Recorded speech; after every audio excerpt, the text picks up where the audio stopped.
3 of the House of Commons Standing Committee on Justice and Human Rights. Today we have Mr. Massey replacing Mr. Garrison. Mr. Massey is appearing in person. Mr. Waugh replacing Mr. Cooper, and Mr. Kuzmaricek replacing Mr. Kellaway. Welcome to the three of you. And then for the first hour, Mr. Broussard will be replacing Mr. Moore. Welcome, Mr. Broussard. So to ensure an orderly meeting, I'll outline a few rules. Members, you all know this.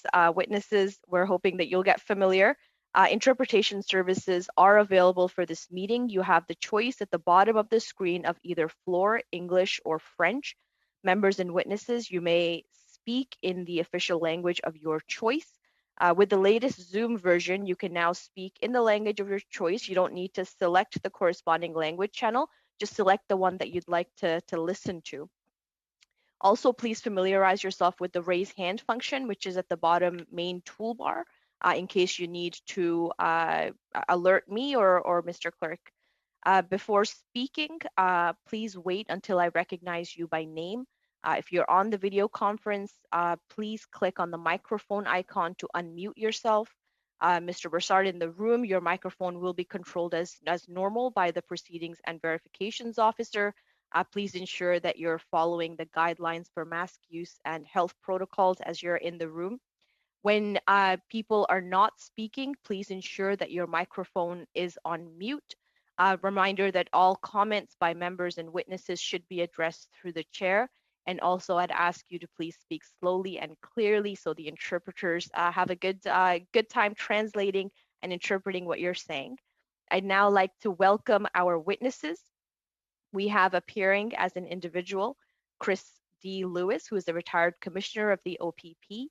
From Racetracks of Canada, Inc., we have William Ford, who is the president. From the Woodbine Entertainment Group, we have Jim Lawson, who's the chief executive officer, and Christina Litz, who's the vice president, media and business development. Each of the witnesses in their organizations will have 5 minutes each to make opening remarks. I have with me a 1-minute card and a 30-second card so that you can keep time as to keeping your remarks so that we can make sure that the meeting goes as smoothly as possible. So with that, welcome to the witnesses. We'll start with Mr. Lewis for 5 minutes. Go ahead, sir. Well, thank you, Madam Chair, and good morning, ladies and gentlemen. Thank you for inviting me here today to provide some commentary regarding Bill C-218. My name was put forward as a potential witness by the Canadian Gaming Association. One of the arguments made in favor of decriminalizing cannabis in Canada similarly applies to the sports wagering issue. It's a product that millions of Canadians spend billions of dollars illegally to obtain. It is estimated that Canadians are spending $10 billion annually through illegal sports betting operation controlled by organized crime. In December 2019, the Ontario Provincial Police Organized Crime Enforcement Bureau broke up a Hells Angels controlled illegal gambling ring in southwestern Ontario that earned $131 million over a 5-year period. Based on the average profit margin of 5 to 6% for a sports book operation, this single organized crime operation would have accepted close to $2.5 billion in illegal wagers over that 5-year period. The OPP alleged that Hells Angels members controlled the illegal gambling ring through 5 websites. Many of the gamblers utilizing these sites would not understand that the sites were controlled by an organized crime group. What is important to note is that as part of the organized crime illegal gambling model comes criminal turf wars, resulting in assorted violent crimes right up to and including murder. There have been a number of gangland murders in the Greater Toronto area alone over the past several years related to the control of illegal gambling marketplaces, including shootings, arsons, and firebombings. There is a severe public safety risk related to that activity, as well as tremendous financial costs associated with responding to, investigating, and prosecuting such acts of violence. In addition, investigating organized crime group activities is extremely resource intensive from human, technology, and operational funding perspectives.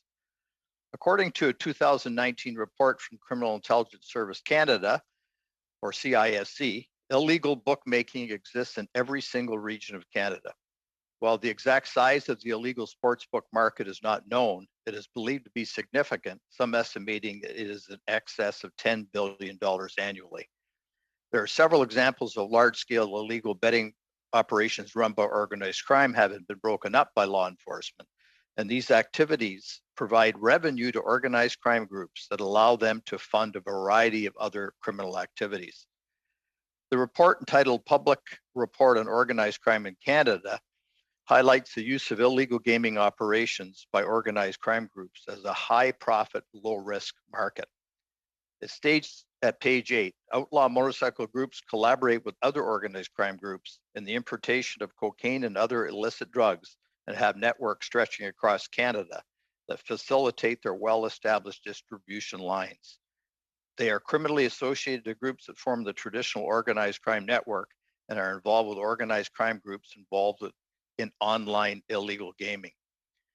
At page 12, the report says gaming networks generate millions of dollars of revenue each year, and organized crime groups involved in this market use these illicit funds to finance other forms of criminality, such as drug importation and trafficking. For individual bettors, dealing with organized crime in terms of sports betting brings additional personal risks. Organized crime groups will provide loan sharking and allow individuals to far exceed their financial capacity at exorbitant criminal interest rates, then will hang the threat of physical violence and other forms of extortion over the borrower's heads to ensure the repayment of accumulated debts in a timely way. The Government of Canada has made it a priority to develop new policy and legislation to reduce organized crime activity. The Prime Minister's 2019 ministerial mandate letters for the Minister of Public Safety and Emergency Preparedness and the Minister of Justice and Attorney General of Canada included statements to that end. The Government of Canada cited that one of its primary reasons for legalizing cannabis was to eliminate the criminal element and to reduce organized crime's access to the large profits generated. It's time to apply that same logic to sports wagering and pass the amendment to the Criminal Code to permit single event sports wagering. The majority of Canadians who engage in sports betting believe they're engaging in a fun and harmless activity, as it is often presented as being legal and respectable. They are often unaware of the significant profits criminal organizations make as a result. C218 will allow for greater regulation and oversight to ensure Canadians are wagering in a safe and secure environment. A legal regulated sports betting marketplace will provide the gambler with a safe and secure environment to bet, confident that appropriate, responsible gambling measures are in place. For more than 3 decades, Canadian provincial regulators have demonstrated an extremely strong track record and have overseen the development of industry-leading consumer protection safeguards, resulting in safe and responsible regulated gambling environments for Canadian players. Thank you. Well, it'd be my apologies, Mr. Lewis. Okay. That brings you a little bit more than 5 minutes, but I'm sure. Sorry, we'll I get wasn't the rest looking of up. Gotta look up, make the eye contact. Yeah. That's awesome, but thank you. We'll now go to the Racetracks of Canada, Inc. With Mr. William Ford. Go ahead, sir. You have 5 minutes. Good morning, Madam Chair and members of the committee. My name is Bill Ford, and I'm here today on behalf of Racetracks of Canada, and I appreciate the opportunity to speak. Racetracks of Canada is a national organization representing over 40 racetracks across the country. Some are large, like Woodbine in Toronto, but the majority are smaller, seasonal tracks that play vital roles in their respective communities, many of which are in rural Canada. Before turning to my substantive comments, I'd like to provide some key statistics from a 2019 Jockey Club of Canada report on the Canada-wide economic impact of horse racing and breeding. $2.9 billion in value-added GDP, 56,000 full-time equivalent jobs, 2.1 billion in wages and salaries, and 1.2 billion in tax revenues to all levels of government. I'm not here today to speak out against the sports betting bill. Over the last several months, our industry has stated its support for the legalization of fixed odds single event sports wagering in Canada. In fact, I would say the horse racing industry is particularly well suited to speak to the benefits of legal and properly regulated wagering in Canada. Black and gray markets benefit nobody. However, it is vitally important that the legislative process considers the unintended consequences the horse racing industry should the horse racing industry not be protected. Today, the horse racing industry's business model is one supported by parimutuel wagering. Section 204 of the Criminal Code establishes the parimutuel wagering system on horse racing when regulated and approved by the Minister of Agriculture and Agri-Food. Under the ministry, the Canadian Parimutuel Agency, commonly referred to as the CPMA, has been set up as the industry's regulator. The parimutuel system works as the house takeout is used to sustain the industry through payments to participants. Further, to obtain a parimutuel betting permit from the CPMA, a racing association must show that it has an agreement in place with its local horse people's group. This ensures that all stakeholders are invested in the parimutuel model. Private Members Bill C-218, as currently drafted, could allow provincial lottery schemes and other licensed organizations to offer fixed odds betting on horse racing. This could be done without any contributions back to the industry. Bill C-13, which was another bill recently introduced by the federal government to legalize fixed odds single event sports wagering, included language that would prohibit any organization from accepting a fixed odds wager on horse racing, ultimately protecting the industry from the risk highlighted earlier. We are strongly asking for the same protection in Bill C-218. Our industry and stakeholders need it. That said, we can see the writing on the wall. The legalization of single event sports betting will see the influx of massive foreign companies and leagues entering the Canadian wagering market. Competition will be severe and racing will see market share shrink over time. It could potentially result in the closure of some tracks, which are already on the brink of financial non-viability and the loss of thousands of jobs. To that end, we are also requesting that historical horse racing be legalized. Historical horse racing is a parimutuel gaming product where individuals can place a wager on the outcome of races that have occurred in the past. Historical horse racing is currently prohibited by the Criminal Code, despite it being a proven and legal product in many jurisdictions. With a simple change to the Criminal Code to allow for bets to be taken on an event that has taken place in the past, historical horse racing could be quickly introduced into the market and would provide the entire horse racing industry with a substantial and much needed new revenue stream. This stream would be particularly beneficial to the smaller tracks that only run seasonally for a few weeks a year. The industry has been speaking to the CPMA for years about the possibility of introducing historical horse racing to Canada. The CPMA have stated it is prepared to regulate it as a parimutuel wagering should the Criminal Code be amended. In conclusion, Madam Chair, the horse racing industry and Racetracks of Canada are supportive of the legalization of sports betting in Canada. However, it cannot be at the expense of a well-established industry that supports thousands of jobs and is the lifeblood of many rural communities. Done correctly, single event sports betting can create new jobs for Canadians, generate new revenues for the government, all while protecting another industry, the horse racing industry. Thank you. Thank you very much, Mr. Ford. 5 minutes on the dot. We'll now go to the Woodbine Entertainment Group with Mr. Lawson and Ms. Litz. Please go ahead. You have 5 minutes. Good morning, Madam Chair and members of the committee and other attendees. I'm Jim Lawson, the CEO of Woodbine Entertainment Group. My colleague, Christina Litz, and I appreciate the opportunity to speak with you this morning. Woodbine Entertainment is the largest racetrack operator in Canada. I believe it is critical for this committee to understand our organization's mandate. Operating like a not-for-profit organization, our sole mandate is to sustain the horse racing industry in Ontario. We do not have any owners, nor do we have any shareholders. We operate to ensure that horse racing industry in Ontario, which also supports the entire horse racing industry in Canada, is sustainable. All income is reinvested in our core operations and other strategic initiatives intended to benefit and serve the entire industry. In short, we feel we are here today representing the entire horse racing industry in Canada, and I'll turn it over to my colleague, Christina Litz, for a further word. Good morning, committee members. Thank you for the opportunity to speak with you today. I'm new to the horse racing industry. I joined Woodbine Entertainment just over a year ago after leading marketing, digital, and strategy at the Canadian Football League and years previous to that, I was with some of Canada's leading media companies. One of the things that I loved most about being at the CFL was, in essence, it was a mission-led organization, uniting the country with one of its greatest traditions.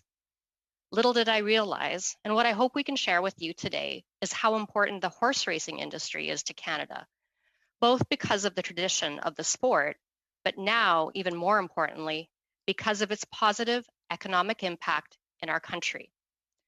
The horse racing industry generates approximately 50,000 full-time equivalent jobs across rural and urban Canada and contributes billions of dollars annually to the national economy. The production, care, and racing of horses has economic benefits flowing through several sectors, including agriculture, entertainment, tourism, manufacturing, and gaming. These jobs go well beyond the athletes and include trainers, grooms, riders, farmhands, veterinarians, harness and saddle makers, blacksmiths, hay and grain suppliers, among many others. Over the last several months, we have publicly stated our support for the legalization of fixed odds single event sports wagering in Canada. You may be surprised to know that this industry is an innovative one that understands the evolving way in which the next generation of sports fans are engaging with sports. However, it is vitally important that the legislative process considers the unintended consequences the horse racing industry could experience should it not be protected. Jim? Thank you. Currently, the only backbone for the horse industry's business is pari-mutuel wagering. The industry operates the only legal single event sports betting in Canada today, and it allows racetracks to earn income from legal wagers that are used to cover the substantial cost to produce our content. The pari-mutuel wagering also allows for profits to be shared with horse people, horse associations, breeding programs, and horse aftercare programs. As you have heard from Bill Ford of Racetracks of Canada, pari-mutuel wagering is a betting system in which all bets of a particular type are placed together in a pool with payouts determined by the sharing of the pool among the winning wagers, while fixed odds payouts are agreed at the time a bet is made. Fixed odds betting has mass appeal to large wagers, and the new generation of wagers and large wagers have grown up betting on point spread, much like you see in the National Football League. This distinction is at the heart of the gravest risk to Canadian horse racing industry as your committee considers sports betting legislation. If the private members bill C218 is passed with its current language, it will allow others to offer fixed odds wagering on horse racing. The horse racing market is a zero-sum game. Horse racing wagers that would access fixed odds betting will move away from the Canadian pari-mutuel pools. This will dramatically cannibalize the Canadian horse racing industry's market share, and these operators would earn the revenue without contributing to the substantial cost of producing our content. In other major sports betting jurisdictions in the world, notably Australia, fixed odds wagering on horse racing has surpassed pari-mutuel wagering. In both Australia and more recently in New Jersey, as one of the first to implement and coordinate horse racing with sports betting, the government has introduced frameworks to protect the horse racing industry. We are requesting that Private Members Bill C218 adopt language to protect the horse racing industry. To do otherwise will ultimately destroy our industry. Bill C13, recently introduced by the federal government, has language to protect the industry from this risk. It is now incumbent on the government to insert its own language in the Private Members Bill to save an industry and the livelihoods of more than 50,000 families across this country. Thank you. Thank you, Mr. Lawson. Thank you, Ms. Litz. I'm sure the rest of your testimony will come out during questions. We'll now go into our first round of questions for 6 minutes each, starting with Mr. Waugh. Please go ahead, sir. Well, thank you, Madam Chair, and I want to thank Racetracks of Canada, Woodbine Entertainment Group, and Mr. Lewis, the retired commissioner of the Ontario Provincial Police. And I'm going to start mainly questioning Mr. Lewis because when I looked at the previous bill in the last Parliament, this was the issue when I started formulating my thoughts on single game event betting. Mr. Lewis, you've been associated with the Ontario OPP for many years. When I saw that at least $10 billion is bet annually through black market sport books in this country, including ones, as you mentioned, through criminal organizations like the Hells Angels, that was one of the most intriguing things to me. And that was why I kind of jumped on this bill, because provincial authorities, along with territorial, are losing out in revenue because of this. And I just want you to maybe just touched on it a little bit with the arrest in 2019 of that organization connected with Hells Angels in Southern Ontario. But how big is it in this country, you think, the black market in single game betting? Well, it's tremendous, sir. It, without a doubt, I can't even begin to estimate the number of people. The other experts out there would know, but there is a whole pile of Canadians that are betting and spending billions of dollars annually through systems now that many wouldn't understand. As I said, are run by the Hells Angels or traditional organized crime groups, the mafia, for lack of a better word. And so it's happening anyway.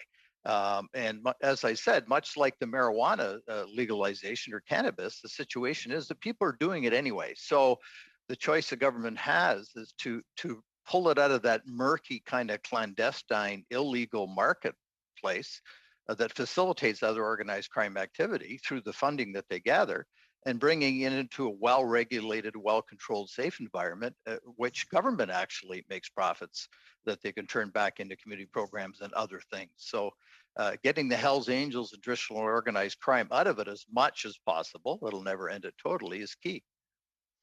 Yeah, you know, during a Super Bowl week, we often hear of police raiding places, and that seems to be the only time of the year that Canadians hear about this. You know, Super Bowl week, there'll be a raid the week before or a Monday, Tuesday leading up to the Super Bowl. And then, you know, the basic threat to criminality in this country is really through unregulated single game betting in this country, I would think. It is, and with that comes, of course, those turf wars. Much like we would think, you know, two drug dealers are fighting over the turf of one corner in the city somewhere to sell their drugs. The turf wars over the marketplace and illegal gaming have resulted in tremendous acts of violence. So what is the risk to the public? Some person sitting in a cafe in York Region when a bomb goes off that really had nothing to do with illegal gaming, but it's just a turf war issue. So some of those huge impacts from a violence perspective, and then the illegal loan sharking and all the other things that come with that provide so much criminal activity and so much funding for organized crime to allow them to buy guns and other things that, of course, they're involved in, human trafficking operations, et cetera. There's quite a jeopardy to public safety all around. Well, I was shocked the 5-year period that you mentioned in your speech, $131 million, and that took $2.5 billion of unregulated betting just to get to that $131 million. I often thought when I looked at this bill in the previous parliament, 10 billion was short. And I'm really fearful if this bill doesn't proceed, this will escalate in Canada more than we've ever seen. 10 billion to me in the underground economy, not only the illegal websites that we're seeing offshore. This is a major concern in this country that I think needs to be dealt with, and that's why it's important to get this bill forward. I absolutely agree with you. And, you know, in these times where we're right now, we're having a meeting virtually, people are spending much more time on computers within their residences because of the COVID situation. Obviously, we don't know what the future brings around that other issue. And so how much of an increase is there going to be in this illegal gambling activity? So having it properly regulated by the provinces, the proper responsible gaming programs in place, along with that, education, et cetera, I think would be a big step forward. So we're not going to get all $10 billion that is bet in the gray or black market, but we're going to get, if this bill does pass, we are going to get some of that money regulated. Do you have an idea how much would be regulated out of the 10 billion that we're looking forward to? I do not. I don't have that expertise. So when the Liberals brought in the cannabis bill in 2019, I believe, so that's a couple of years, is there any tracking from the cannabis industry to where it is today, where it was when it wasn't regulated? And can we assume that the illegal sports betting, single game sports betting, and to a regulated system, is there anything that you can maybe with your experience in the OPP can relate to the two of them? Because I think the bills are pretty similar when you look at cannabis as single game betting is. Without a doubt, organized crime are going to continue to profit. I don't know the exact, percentages per se. I'm so sorry, Mr. Cannabis. Lewis. We're kind of out of time for Mr. Waugh, but hopefully in the next round, Mr. Waugh, we'll now go on to Mr. Maloney for 6 minutes. Go ahead, sir. Thank you, Madam Chair. I'm actually going to pick up where Mr. Waugh left off. Mr. Lewis, I have some questions for you. I mean, the premise that it happens anyway, that argument can be applied to a whole bunch of different things. As you point out, it was used in the introduction of the legalizing cannabis legislation. It's a big part of the discussion here. I mean, you could apply it to all kinds of things. The reality is you have to temper that with issues like safety, morality, and other concerns. And that's really what this is about, because I think you'll agree with me that this law isn't going to solve the crime problem, because bad guys will find ways to do bad things. And you've pointed out, look, right now you can go to a bookie in Toronto or anywhere and place a bet, and he'll carry you for a while. You're not going to be able to do that with a legalized single sports betting facility. So I don't think you'll eliminate it on that basis. I think that there is also going to be restrictions on the amount of money you'll be able to bet on a legalized system, which I don't think exists, at least not to the same extent in an illegal one. And then on the flip side, you have good guys who are now trying to get into this business because they want to get rid of the bad guys, but their motivation is making money and greed. And you're seeing that now because some of the professional sports organizations are jumping all over this thing because it's another revenue stream for them. So it all comes, and I'm in favor of the bill, just so you know. My question to you is, have all of these things been discussed, to your knowledge, with provincial authorities who are going to be the ones who are going to be regulating all of these things after the fact to make sure all these safeguards are in place? Without a doubt. I mean, Alcohol Gaming Corporation of Ontario, AGCO, which has a large OPP contingent in it that conducts investigations around the legal betting schemes and lotteries, etc. They're well prepared to put systems in place very similar to what they have now on the other fronts that they oversee, whether it be within casinos and lotteries, etc. So they're prepared for that, and responsible gaming is going to be a huge part of that. And you're right, sir, you're never going to eliminate organized crime from this. My argument always was in the cannabis front that organized crime are still going to undercut, they're still going to make money. So there's a lot of issues without a doubt that are very similar between these two pieces of legislation or proposed legislation, but eliminating a whole pile of organized crime and eliminating people from placing bets that they can't afford and borrowing money to do it and paying unbelievable interest rates and threats of violence, etc., does differentiate. And so a lot of that'll be eliminated, but not all. You're totally correct. Okay, thank you. I could go down this road for a long way here, but I want to bring in Mr. Lawson and Mr. Ford and Ms. Litz, because this issue with respect to horse racing is pretty critical. And I don't think anybody's intention was to in any way try to hurt the horse racing industry and all of the benefits that go with it. So I think it's important that we address that issue. One of the things, and it actually kind of dovetails between the two issues, is if single sports betting is allowed, but the carve out to protect the horse racing industry is included, isn't there an issue about where people are going to be able to go to place these bets? Because that's going to have some impact on it too. And this goes to the regulation issue, Mr. Lewis. Somebody mentioned other people, foreign entities coming in and getting involved. Am I going to be able to go down to the corner on Bloor Street here and go to a betting shop and bet on the Leafs game tonight or the Habs game tonight or a horse race? Or is it still going to be restricted to venues like going out to Woodbine and places that exist currently? Was that question directed at me, sir? Well, actually, why Yeah. don't we start with Mr. Lawson first, and people in the from the horse, and Mr. Ford and Ms. Litz. Sure, thank you. Listen, I think that by protecting it, as you suggest, what it will require these behemoth sports betting operators, most of whom, as we know, are foreign. The names are familiar to us. Their backgrounds, I think we need to understand, for most of those companies are in the United Kingdom, many of them in Australia. They've morphed into the United States in a big way.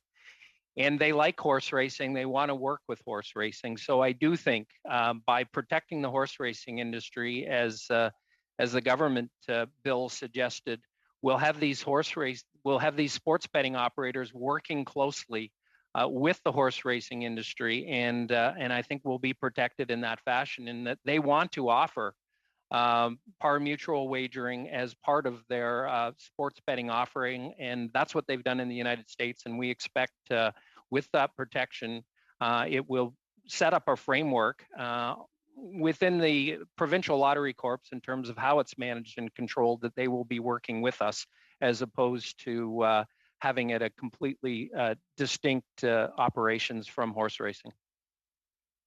Thank you. I've only got 30 seconds left. Does anybody else want to take a shot at that? Mr. Lewis, maybe? No, I absolutely agree with what Mr. Lawson just said. I mean, the provincial authorities, gaming authorities, will ultimately make those decisions, and I think they'll make very reasonable decisions based on what's best, not just for the industry, but for government, for safety, for doing things in an environment that prevents crime from being involved. So how that rolls out exactly in the end game, I don't have any idea. Okay, well, Listen, thank you all very much. I'm out of time, unfortunately, but very grateful. Thank you very much, Mr. Maloney. We'll now go to Monsieur Fortin. Monsieur Fortin, please go ahead. You have 6 minutes. Merci, Madame la Présidente. Thank you, Madam Chair. So I'd like to thank the witnesses for being here today. And my question is for Mr. Ford. We'd like to continue on with the discussion. With respect to revenues, Mr. Ford, I know that in the racetrack sector, there is concern that potentially that if C218 were to pass, there could be a loss of revenue for racetracks. And I'm wondering, given that we've already heard, Mr. Lewis was speaking about it, that there are already bets that are being done on single events and that through the network. So would legalization have any impact on the revenues for racetracks?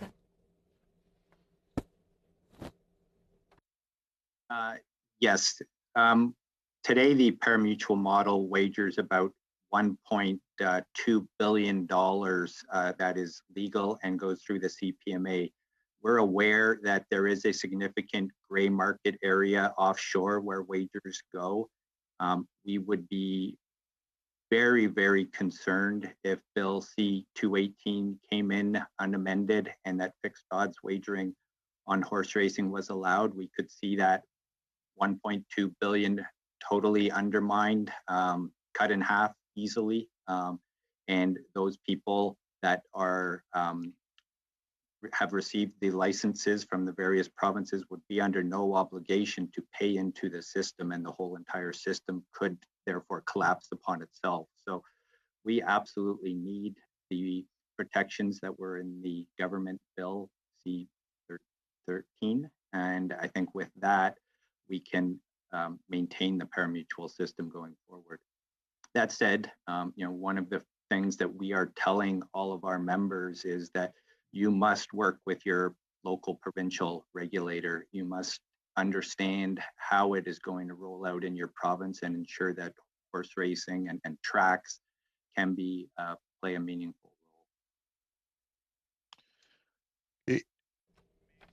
Question, but have you made an estimate what the black market represents. We're talking about sports betting on horse racing. So for a single event betting for horse racing, we know that it is now organized crime that is controlling things. But if Bill C-218 were to pass, a half of your revenue of 1.2 billion would be cut in half. But what of this 1.2 billion, what is going now to criminal organization at this point, to the black market? Have you estimated that?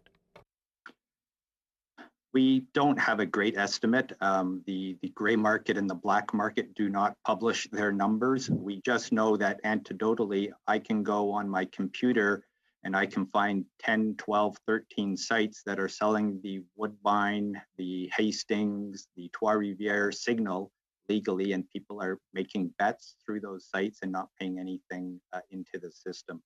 I would don't think I'd be exaggerating to say it's probably north of $200 million that is just disappearing right now. Donc, environ. So roughly 200 million right now, and you're saying that that we're talking about 600 million, which would be half of the 1.2 billion. But so $600 million right now is being betted on. These are single event bets, and it would be private companies that would otherwise be having these bets.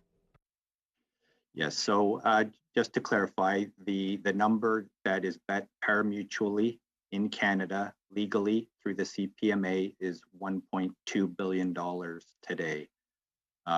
We believe that if Bill C-218 were to come in unamended, that there could be fixed odds wagering legal in Canada, that perhaps as much as half of that pari-mutuel number, 600 million, could disappear, and that the industry would not benefit from that handle number.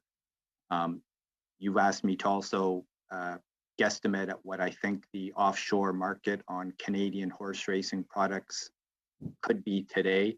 And I'm saying I think it could be north of $200 million. Et est-ce que vous pouvez nous dire?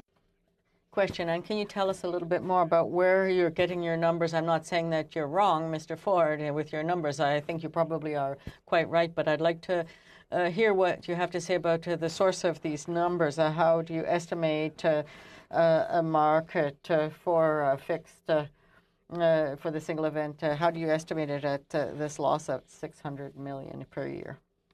Yes, so we know that the number, the 1.2 million is the true number from the CPMA.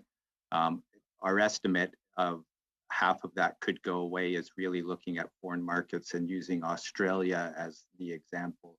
Mr. Lawson said earlier today that their fixed odds wagering has actually surpassed pari-mutuel wagering. You wouldn't envision that would occur at first instance, but looking at the history and the trajectory of fixed odds wagering in other jurisdictions, I don't think it's unreasonable to say it could easily take half of that pari-mutuel number away, and that's where we're coming from there. With respect to the offshore numbers, as I mentioned, they're not very free with their numbers, and that's really more of a guesstimate on the true size of that black market. Thank you. Thank Merci. you, Monsieur Fortin. That was an extra 30 seconds for you today. We'll now go to Mr. Massey for 6 minutes. Go ahead, Mr. Massey. I know you're in the room, so you could just hit your mic over there. Great. Thank you, Madam Chair, and thank you to all our witnesses that are here today. I'll start with Mr. Lewis. It's been 10 years since Joe Camart and I were working on this. I remember Jeff Hall, his legislative assistant, doing some of the initial work with regards to the amount of revenues going to organized crime on this. It was more than just, I guess, a freedom of choice with regards to an entertainment or a way of changing things. We saw the same thing happen with dice games. Previous to that, it was Shaughnessy Cohen and Joe Camartin that changed the legislation that allowed for dice games for craps, because we saw basically illegal markets all over our community, especially on the border, where it was, touching with organized crime. If we don't pass this here, do you have any doubts that, and I think it's important, we think of the organized crime as being like, your backyard, your basement, the typical bookies and bullies and so forth, but it's much more sophisticated than that. It's online. And it's being done in a different way than ever before. Can you touch a little bit on that, as if we don't do this and we subject ourselves to another 10 years of waiting, what's going to take place with regards to organized crime and having Canada being an outlier, whereas the rest of the world has moved on? No, thanks for the question, Mr. Massey. You hit the nail right in the head. Most people perceive organized crime as a couple of guys wearing leather jackets and hiding in an alley somewhere and beating people up. I mean, that's kind of folklore, old movie stuff. But the reality is, organized crime groups are mostly not even seen, and particularly we're talking traditional organized crime, or the mafia and outlaw motorcycle gangs are the primary organized crime groups that are involved in the illegal gaming. These networks are huge, and they're international, and they're tied together. They often form partnerships to work together. At the same time, there's those wars, as I spoke of, which will continue, and we'll have more bombings, and we'll have more innocent people hurt, and we'll have millions and millions of dollars in police funding to investigate these events that are a threat to public safety, in addition to the potential loss of revenue, let's say, to government from not being part of this. So it's huge. It's going to get worse before it gets better, and more lives will be lost, more money will be spent, and not as much money gained. But it's going to happen anyway. Yeah, and that's the thing, is that it's a revenue stream for other criminal activity. Is what worries me about this, is that especially with the United States where I'm at, I mean, there's obviously employment in our region that's important for our regulated operators like the casino and so forth, but it's also, the fueling, I guess, other options. Do you suspect with the United States, I guess your professional background, moving towards a regulated industry, will Canada then become more of a center for organized crime if we do not pass this, if we become the one state that does not have a regulated system for single event sports, that will become actually a focal point for other criminal activity that's pushed out of other regions? Well, the organized crime groups undoubtedly are international. They don't recognize borders at all. And so other than the physicality of having to cross a border at some point, when it comes to the online sites and whatnot that are doing this illegally, borders are not an issue, but they'll fill any gap. So if there's more business to be had in Canada because of an unregulated system, then they will fill that gap and they'll provide the service. But I think it's 15 U.S. states so far, and more to come, have regulated it with similar legislation. So they're going to look for the weak spots. And if the weak spot's Canada, there's more money to be made here. They'll operate here. Yeah, it's ironic because it's a New Jersey court case, but to think that we were here because basically Nevada got a special pass because organized crime set up there to create the whole system. It's bitter irony that we're at this point in time. I'm going to move really quickly to Mr. Ford. You mentioned about C218 and C13. The government's position on that, I thought the minister came back, because we were part of, with Mr. Comartin and Mr. Hall, drafting this current bill, and thanks Mr. Waugh for taking it up. But the government bill was different than ours, and I actually fought, ironically, to keep both bills alive. The government's position was that they're different. Not only did I deny them 2 opportunities to drop it in the House, spoke against it to the Speaker, but the ruling has been that the 2 bills are too similar. So do you have a specific amendment that you'd want to have? Because I think you have to convince the government of that, because even on that, the parliamentary secretary appealed to the Speaker to dismiss my even intervention on the House of the floor of the House of Commons. So what, do you have a particular remedy that you're looking for with regards to the situation that you're in? Yes, I can't speak to the nuances of your House rules, but I think what we're very simply asking is that Bill C218 just deleted a section, and what we're asking is that the section be amended. It's 2074B, and we're asking that the language very specifically as set out in Bill C-13 be adopted and dropped into Bill C-218. Okay, so that's just the straightforward remedy right there to your concern. Because we heard testimony, and I know I only have a few seconds, and I'll come back later, but we heard testimony that the current system is just not sustainable by the Department of Agriculture. We had that testimony. I don't want to out of time, Madam Chair, so thank you very much. Thank you. Thank you very much, Mr. Massey. We'll now go to our second round of questions, starting with Mr. Brassard for 5 minutes. Go ahead, sir.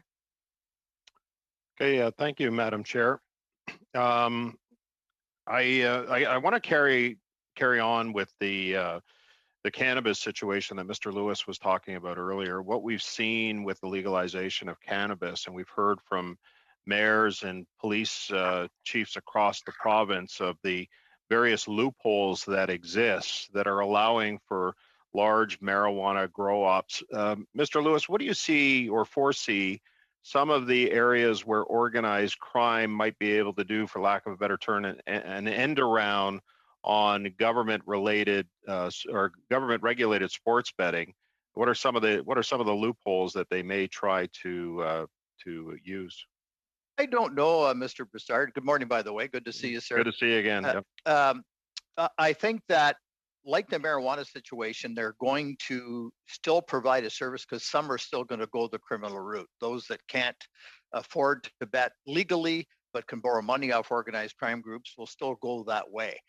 So that's still a concern. And it's important to note it will not eliminate organized crime involvement, just like the marijuana situation. They're not out of the business at all, but it'll certainly cut back because people have a safe way to do it. And right now they don't. And so they go that other route. So, but specific loopholes around that through technology and different things, I don't know. I don't understand that piece of the business. But I know alcohol and gaming and in Ontario, just to use that example, provincial regulators are very tied to the industry and they'll know exactly what holes they'll need to plug. And then others will emerge and they'll plug those holes as well and hope for the best. Okay, thank you, Mr. Lewis. And I want to go back to Racetracks of Canada and the Woodbine Entertainment Group. Obviously COVID has been difficult for every sector of every economy. Your industry has certainly felt the brunt of it as well. Maybe you could just speak to the committee in terms of the impact that COVID-19 has had on Racetracks and Woodbine Entertainment Group. Sure, it's Jim Lawson. I'll take that, although I'm sure we're all capable of addressing it. We've suffered in a couple of major ways during the pandemic. One, I'll speak to Ontario. Woodbine Entertainment generates approximately 95% of the wagering revenue in the province. There are 15 racetracks in the province, and most of the wagering is on the Woodbine Entertainment product, both harness racing and thoroughbred flat racing. We were shut down in March and April and May. On the harness racing side, our thoroughbred meet in 2020 was scheduled to start in April, and it also did not start until the first week of June, concurrently with our harness racing product. So we were down a couple $100 million of wagering during that period across the country. Racetracks did not operate, and we relied very much on simulcast wagering on other racetracks in the United States, which did operate, but we were hurt substantially by not having our own product, which, as Mr. Ford mentioned, generates about $1.2 billion for racetracks across the country. We managed through a lot of hard work and marketing to convert a lot of people to the digital product. I say convert because for most of the year, once we got started in June, we are not allowed to have spectators, and that took a while, but ultimately we did catch up. And while we dug a huge hole for ourselves during the early months, our wagering through digital online wagering caught up on not on an annualized basis, but on a year-over-year basis. We managed to end the year down. We didn't put a big dent in the hole that was created earlier in the year, but we're confident that we can run this as we look to 2021, run racing, and we're currently doing it at Mohawk in Milton, that we can run it without spectators. Maybe you can expand on that a little bit, Jim, on some of the discussions that that you've had with the government with respect to this piece of legislation. I know you talked about a carve-out. What else have you been talking to the government about? Well, in particular, just the ways in which we will potentially be able to integrate racing. One thing that Woodbine Entertainment does is we have the only digital footprint across the country. We work with every racetrack in the country with our online wagering. And we are hoping to work with these sports betting operators as they come into Canada. As I said earlier, they like horse racing. We are dealing with the regulators, primarily the AGCO, in terms of how we can integrate our systems with them to make this work. Did we lose him? Work for racing, and if we proceed and have protections, that this is going to ultimately be a good thing for the industry, as because of our regulated status, our responsible gaming, and our other issues, we will work with these large operators coming into Canada. Thank you very much, Mr. Lawson. That concludes your time, Mr. Broussard. We'll now go to Mr. Kazmaricek for 5 minutes. Go ahead, sir. Well, thank you very much, Madam Chair. And as this is my first time appearing before the Justice Committee, I just wanted to recognize the tremendous work that the committee has done on this very issue. I went back the last couple meetings of testimony, and it's tremendous the amount of ground that you've all covered. I also wanted to recognize the tremendous work of my colleague MP Waugh and MP Massey as well too in advancing this really important bill to our region. You know, in the southwest region of Ontario, this is southwest of the GTA. This is the second largest horse racing region in Ontario. There's about 6,000 jobs here locally. That's about 1/3 of the employment provincially. There are 8 racetracks, for example, in Sarnia, Dresden, and nearby Leamington. And I had a chance to talk to Bob McIntosh, who is a legend in the horse racing industry. Family of generations of breeders and trainers, inducted in the Hall of Fame, both on the US side and on the Canadian side. And, you know, when you talk to him, he talks about horse racing as a real rich ecosystem. He talks about how horse racing industry is a very labor intensive sector that really supports a lot of direct and indirect jobs. And I just wanted to ask Mr. Lawson and Mr. Ford if you can maybe talk a little bit about, give us a sense of what goes into horse racing and what types of businesses and jobs are supported, and what are some of the costs of running those operations. I really just wanted to underline that. Sure. Bill, I'll go ahead hesitatingly unless you want to add to it. Listen, there's no question that it is a very labor-intensive industry. Studies show that there are approximately, on the thoroughbred side, when we run live racing at Woodbine, there are 2.1 persons employed per horse. We expect to have 2,000 horses on the Woodbine backstretch within a month or so. There will be 3,000 non-Woodbine employees employed on the Woodbine backstretch alone. And that infrastructure, which is a little different than on the harness side, as you described in southwestern Ontario, most of the employees there are on training centers scattered throughout southwestern Ontario. There are 60 off-track facilities, training facilities within 15 miles of Milton and in southwest Ontario. Very labor intensive, and it goes everywhere from hay farmers to seed farmers to blacksmiths. Christina Litz mentioned it earlier, but it is a very labor intensive industry, very important rural industry. It's the backbone of a lot of rural Canada. And this phenomena is it's got a long history of supporting jobs, and I think that's in large part why the government of Ontario is so supportive of our industry, because of the 25,000 jobs in Ontario that are represented alone, and it's got a vast employment market across the country. And as Bill Ford mentioned earlier, there's vast economic spin-off and economics for this industry, or from this industry, and that's why we're here today to have this committee aware and understand the risks involved in case if this industry is not protected the way the government bill came forward and protected our industry. And I don't think, by the way, we have had conversations with Minister Waugh and Minister Massey, and there's no intention to hurt the horse racing industry, and we understand that. And this is an opportunity now to merge these two to make sure the industry needs and deserves the protection to protect families and many livelihoods across this entire country.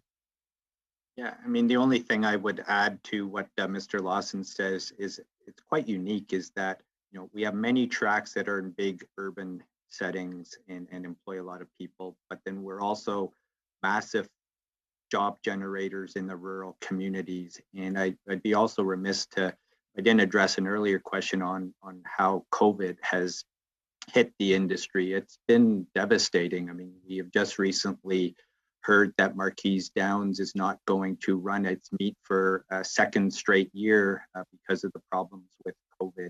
And I think Jim has indicated earlier that, you know, it was this pivot to digital that has saved the industry and has allowed us to keep the industry alive and keep those jobs going. So it's very trying times right now.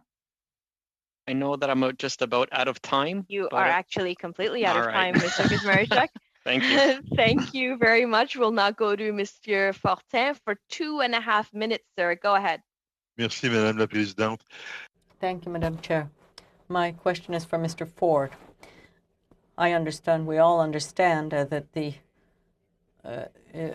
lottery and gaming industry does generate a lot of revenue, and this is the case for racetracks also. So we understand the concern with respect to the protection for the many jobs within the racing industry that's generated in that industry. So can you tell us what does Racetracks Canada do, for example, to be able to try and take care of the problem of compulsive gaming, where there are problems and sometimes there may be for people coming into Quebec putting money into people that are investing in Lotto Quebec, for example. How can we work to counteract this compulsive gaming? Mr. Ford.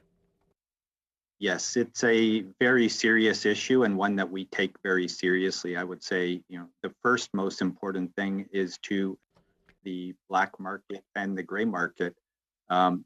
You know, people who are wagering offshore do not have the protections that we think that the licensed industry does have. So it is, you know, one, we have our employees always taking this front and center. It's educating our employees, our frontline staff, to identify people who may have an issue and to step in where necessary. It is something that we're learning to do more and better now on the digital footprint, identifying patterns of problem gaming and stepping in and taking those steps. So it is absolutely imperative to our business that problem gaming is addressed and we take it seriously. As I said, I think the number one step would be to get rid of the gray market and the black market. Est-ce que vous avez des chiffres, Monsieur Ford? Do you have any numbers, Mr. Ford, as to the number of compulsive players that you've been able to stop, or the money that you've been able to? Any kind of statistics? We just have a few seconds left. I can say that it is something that on a regular basis, probably once a month, we will turn somebody's account off, reach out to them, give them the name of a contact. So it is something that is something that we take seriously and regularly, but I don't have numbers. Thank you. Thank you, Mr. Fortin. We'll now go back to Mr. Massey for 2.5 minutes. Go ahead, sir. Thank you, Madam Chair. And to Mr. Lawson, no, you're absolutely correct. Like, I mean, this is an important issue. Like I saw firsthand in my riding, Windsor lost its raceway because it was a political decision by the McGuinty government to close it. It actually had a casino as part of it. It had $2 million a profit. And we had hundreds of jobs there that were directly, providing services. And then there was the whole industry around it that was still flourishing. I mean, the farms, the breeding, the notoriety, the connection to other communities, a cultural thing as well too. So I think we're worse off. In fact, that raceway now, the Joy family ran it for years and years, is an empty parking lot right now, and it's maybe slated for a big box retail. But now there's a development fight going on as well too. So we went from an iconic industry that was not only just there for service for the horse racing, but all kinds of other things now gone. So if we don't kind of address your situation, what do you think is going to be the future? I mean, again, Parley, the Agriculture Department said that they can't sustain the current situation. Do you think, though, with the proper support to get to the provinces on side, we can actually get a solution here? Because a lot of this is provincial, going to be, regulatory. How do we ensure that you're going to get that?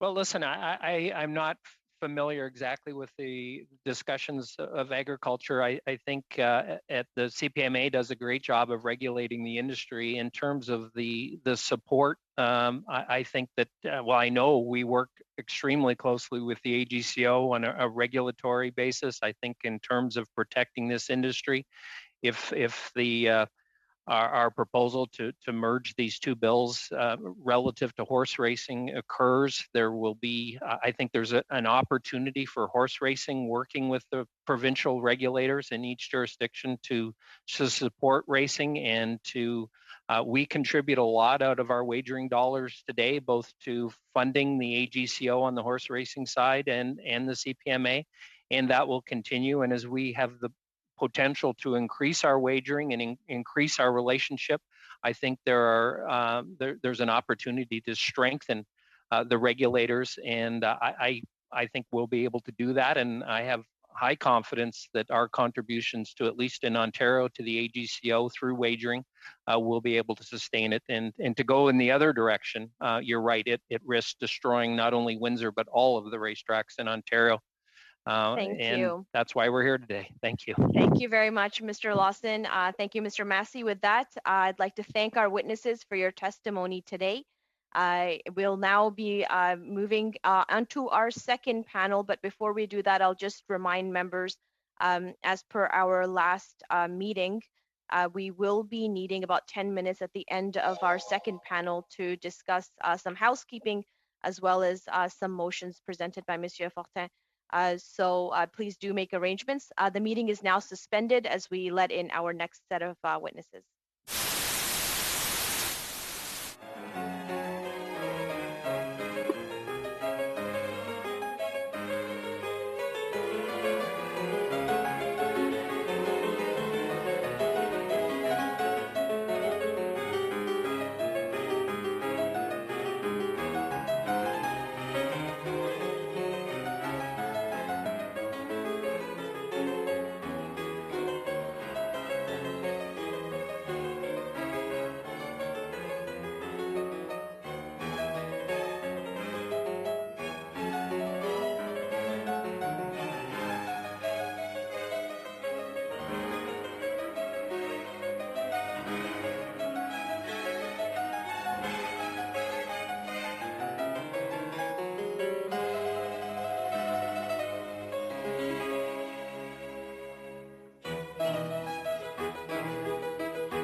I'll just make a few quick comments for the benefits of the new witnesses that are here.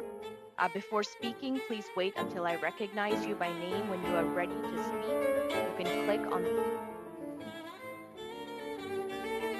microphone icon to activate that you are on mute. A reminder that all comments should be addressed through the chair. Interpretation is available at the bottom of your screen. Please select the language that you'd like to listen to. It doesn't matter the language that you are speaking as long as it's one of our official languages. When you're speaking, please speak slowly and clearly so that the interpreters don't have a more difficult time. With that, I'd like to welcome our witnesses. We have with us three organizations: a British Columbia Lottery Corporation, represented by Stuart Grutumis, who will be joining us very shortly. He's the director of e-gaming. We have Dr. Jamie Wiebe, who's the director of player health. We also have with us Club Jockey du Québec, represented by Muriel Thomasin, who's the racetrack manager, the Trois Rivières racetrack. And then thirdly, we have Horsemen's Benevolent and Protective Association of Ontario, represented by Sue Leslie, who is the president, and Ian Howard, who is a member. For witnesses, I do have a 1-minute card and a 30-second card. And I'll be alerting you as to where you stand within the 5 minutes that you'll be allotted per organization to make your opening remarks.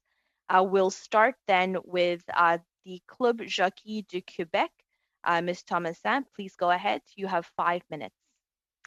Thank you, Madam Chair. Hello, everyone. I'm happy to be here today, and I'm just going to speak to you a little bit about the situation that you're already well aware of. I will speak in English. My English is not perfect, but I believe it's good enough, so it's easier, I believe, for most of you that are English speaking. Canada's horse racing Madame la Présidente, oui, Monsieur Fortin. Je voudrais simplement... Madam Chair, I would just simply like to tell the witness that we do have francophones on the committee, of which I am one, and that she can speak in both official languages, either in French or in English. And we have interpreters who are here for that, so I think it's important that she understand that. But I do understand that she might be able to do it it might be more easy for her in French than in English, so she could go ahead in French if she likes to. Thank you very much, Mr. Fortin. Go ahead, Ms. Thomasin, please. I don't want to switch back and forth, and I'm really sorry about that, but I sort of prepared myself in English, so here I go. And I'll be fairly brief. So Canada's horse racing industry generates approximately 50,000 full-time jobs across Canada. We've established that today. And it contributes about 5.6 billion annually to the national economy. From breeders to trainers, veterinarians, blacksmiths, the racing industry's impact is significant when it comes to jobs and economically speaking, but it all is possible because of the pari-mutuel wagering. It is even more so the case in Quebec, as it is our only source of revenue. The Quebec Jockey Club was created as a non-for-profit organization in 2009 with a mission to sustain and grow the horse industry. Since its creation, the wagering from Quebec players on horse races around the world is stable at about $70 million a year, just in Quebec. From that, the Quebec Jockey Club returns approximately 73% to the players with winning tickets using the pari-mutuel model. The rest is kept to pay taxes, federal and provincial, racetracks host fees, partners such as legal web platform used by clients, or betting parlors across Quebec. At the end of it all, we are able to present races at our local racetrack in Trois Rivers or Trois Rivières and redistribute $3 million of net profit to the industry. So I had a whole 2 pages down to tell you about what pari-mutuel is versus what fixed odds wagering is. However, I believe by now you understand the issue. And basically, I want to talk to you with my heart today because the race industry in Quebec has suffered plenty in the past couple of years. 2008 actually called for the end of racetracks in Quebec. And as I just mentioned, in 2009, a few horsemen got together and realized that we could not let that happen. So they created the club, the Quebec Jockey Club, and we now have races, about 40 cars a year. And we are pretty small. We're one of the smallest, I believe, as far as amount that we are able to give back to the industry, the 3 million, and the number of race states that we have. So all that to say that the proposed change, so the proposed change to the criminal code will impact us no matter what. However, we want to protect the racehorse industry just by saying that the wordings that the criminal code will have should protect the horse industry and not allow single sports wagering events like fixed odds to be taken on horse races. We want to keep our product. We want to promote our product and get bigger in the end. But we want to make sure you understand that this is the passionate province. We are here to stay, and we will basically just enforce this single sports wagering while protecting our industry. Thank you very much, Ms. Thomasin. We'll go now to the British Columbia Lottery Corporation. Mr. Stuart Grumatis, I believe you are now here. Please go ahead. You have 5 minutes. Thank you. Good afternoon, Madam Chair and members of the Standing Committee of Justice and Human Rights. Thank you for inviting the British Columbia Lottery Corporation to provide our perspective on Bill C-218, the Safe and Regulated Sports Betting Act. My name is Stuart Grumatis, and I'm BCLC's Director of E-Gaming Operations. My colleague with me in virtual attendance is Dr. Jamie Wiebe, Director of Player Health at BCLC. We are pleased to speak to the committee today as you consider this bill to modernize the law in Canada so that sports bettors can finally legally access single event betting in their own country, as well as the benefits and safeguards that come with that option. To provide some background on BCLC, we conduct and manage commercial gambling in a socially responsible manner on behalf of the province of BC. This includes 16 casinos, 17 community gaming centers, 3,500 lottery retail and hospitality locations, and PlayNow.com, which is BC's only regulated gambling website and currently captures approximately 2/3 of BC's total online gambling market. Since 1985, approximately $25 billion from BCLC's revenue has gone back to the province of BC to support important investments like healthcare, education, and community programs. Like previous speakers, we believe single event sports betting is long overdue, and we believe we can offer this product while supporting the health and safety of our players and mitigating gambling-related harms. We know BC players already make these bets, either south of the border in Washington state casinos or on unregulated offshore websites, neither of which provide revenue nor jobs that support British Columbia. In fact, we estimate that more than $1 billion is wagered on sports annually in our province, and the majority of the benefit of that wagering leaves BC as a result of the current laws. We're asking for a level playing field, to have the opportunity to offer single event sports bets in a way that benefits our province and our players through regulated player health, integrity, and security safeguards.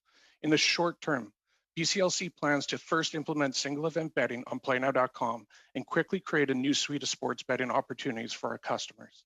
In the long term, at land-based casinos and community gaming centers, we're ready to work with our industry, regulator, and government partners, sportsbook.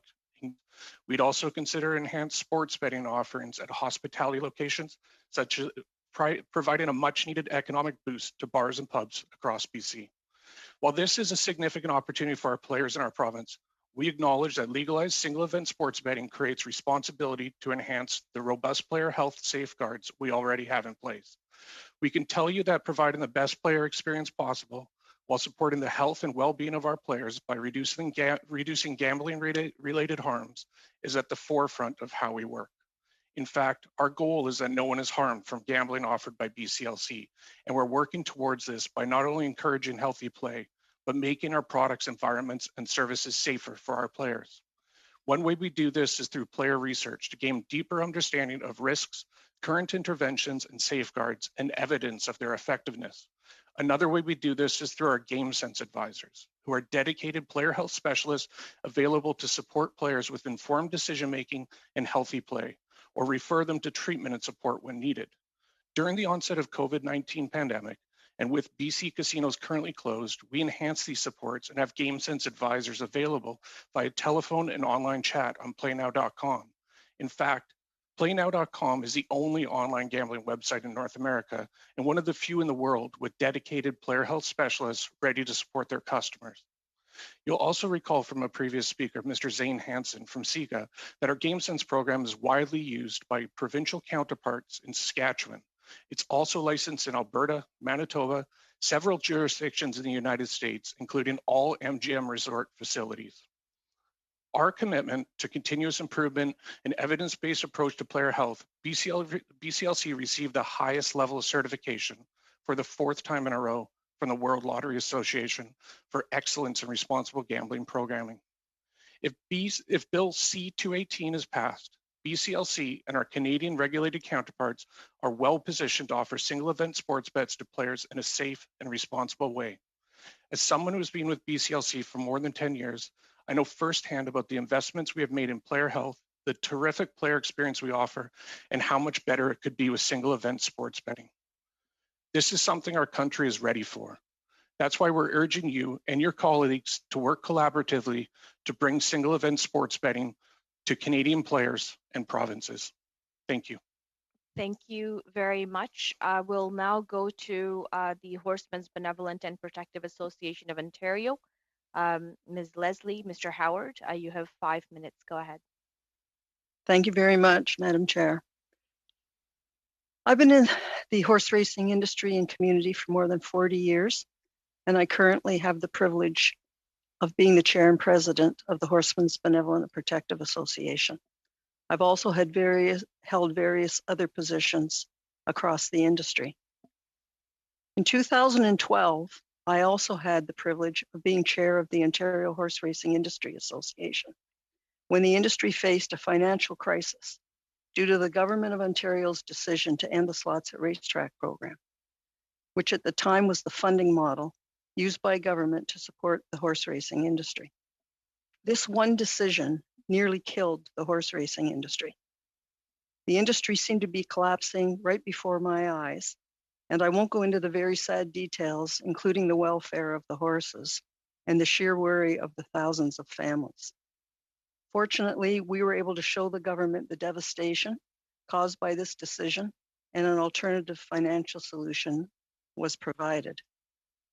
I only reference this time in our history because while we support Bill C-218 and the legalization of sports betting, it reminds me of that devastation that we faced and the potential devastation that we could face again, both horse racing and breeding, if the federal government does not include language to protect the industry, much like Bill C-13 did.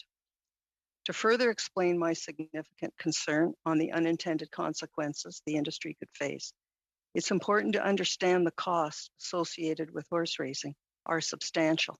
This is true both for racetrack operators and owners and breeders. If it was permitted for an organization other than a racetrack operator to take legal fixed odds bet on horse racing without paying for any of these substantial costs, then the business model the entire industry sits on would be completely broken. Due to the investments made by horse owners and racetrack operators with support from the government, the horse racing and breeding industry supports more than 50,000 jobs across the country. Many of these jobs are blue collar in rural Ontario. Most of these workers have spent their entire lives working on farms with horses and would have a difficult time finding a career should the industry be drastically reduced. Our farmers, owners, trainers, breeders, and caretakers are only a small part of the jobs and economic activity we create. We also employ veterinarians, blacksmiths, jockeys, contractors, trainers, physiotechs. In addition, we build barns, arenas, fences, run-in sheds, we plow fields, we plant crops, We buy tractors, vans, pickup trucks.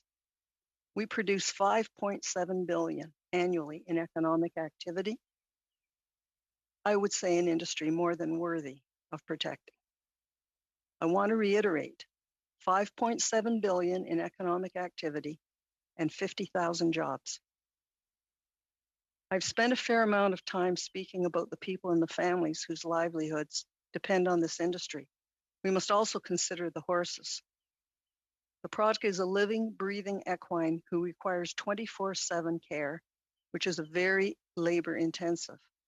If our people can't earn their living through horse racing, they will lose the income needed to take care of their livestock. As an industry, we must do all we can to convince you that the language which protects the parimutuel vet must be reinserted into Bill C-218. If this wording is not reinstated in the bill, it will destroy the horse racing industry, along with the 50,000 jobs it supports. The horse racing industry has a long and successful history working with government and its agencies. We've established a good working relationship with the AGCO and the CPMA, who licenses racetracks and oversees the parimutuel betting. We are committed to continue to work with both levels of government to maximize the return to government while doing the same for horse racing. Horse racing has a proud worldwide history. Canada has produced some of the greatest racehorses that have ever lived, including the Great Northern Dancer. I believe our government has a responsibility and a duty to the industry and the 50,000 Canadians who make their living in rural communities to include language in the bill to ensure a vibrant horse racing industry alongside a brand new sports betting industry that could become equally productive in generating jobs and economic activity. Thank you. Respectfully, this is the right thing to do. Thank you very much. Thank you, Madam Chair. Thank you, Ms. Lewis. I will now go into our first round of questions for 6 minutes each, starting with Mr. Lewis, the member. Go ahead, sir. You have 6 minutes. Thank you so much, Madam Chair. It was unfortunate I didn't get to speak in the first round because I would have loved to have spoke to Chris D. Lewis. I'm Chris B. Lewis, and actually when I was vetted, Madam Chair, just for the record, they asked me if I was the commissioner. And there's an OPP boat in my riding named after him. So everybody thought after I was elected that it was named after me, and it wasn't, just for the record. So now it's on the record, and that's the slate is clear. Madam Chair, you know me to be a very upbeat person, I believe. And today I'm not so upbeat because just this past week we lost 200 more jobs. One factory, 200 more jobs were lost in Windsor, Essex. And so I always bring my hat back to say, okay, what are we going to do? How can we all work together and figure out a way around this and to push it forward? So first and foremost, to all the witnesses, thank you so very much. I want you to know that when I speak to you about this, I'm speaking because I'm not only an owner of 2 horses myself, although barrel racing, so that nothing to do with the betting. My daughter and my wife spend so much time on their horses. My daughter wants to be a veterinarian. So much of what you've been speaking of hits home beyond belief. They're actually right behind me, but I won't show them there. But I really want the witnesses to understand that I know exactly what you're talking about with regard to how much it costs and those types of things. But I think for once, Madam Chair, I'm going to be greedy. And I'm going to say that because we are losing so many jobs to the United States and to Mexico, and I'm just seeing hemorrhaging and bleeding beyond belief locally, that this conversation should be much larger than the horse racing industry. It really has to be focused on how do we ensure a secure path forward for all Canadians, be it the horse racing industry, be it the single sports betting industry. And I know, Madam Chair, that's what we're talking about today, but my mind is so much larger than that right now because, darn it, people deserve it to the very best. So I've got a couple of questions, and I'm sorry, but I'm very passionate today, as you can probably tell. To Madam, I'm sorry, and I pardon my French, Madam Thomassian. Thomason, thank you. You had mentioned about $5.6 billion to the industry and $3 million back to the government. Can you tell me, Madam, if this were to go forward, and I really hope it does, by the way, can you tell me any idea how much more money, how much more revenue to the government that this would produce, and or how much more help it would be for the horse racing industry? Yes, actually, I would like to clarify something. When I mentioned the 5.6 billion and the 50,000 jobs, that's not in Quebec. So my first sentence was about the Canada, like Canada-wide. However, Quebec is much, much smaller. We have about $70 million in wagers every year. And we give back after we give, so of the 70 million, 73% is giving back to the gamblers or the clients. So they get that money back from winning tickets. After that, we pay 0.8% federal taxes, 2.5% taxes provincially. And then after that, we have a bunch of commissions to give out to either a track that are host track we call.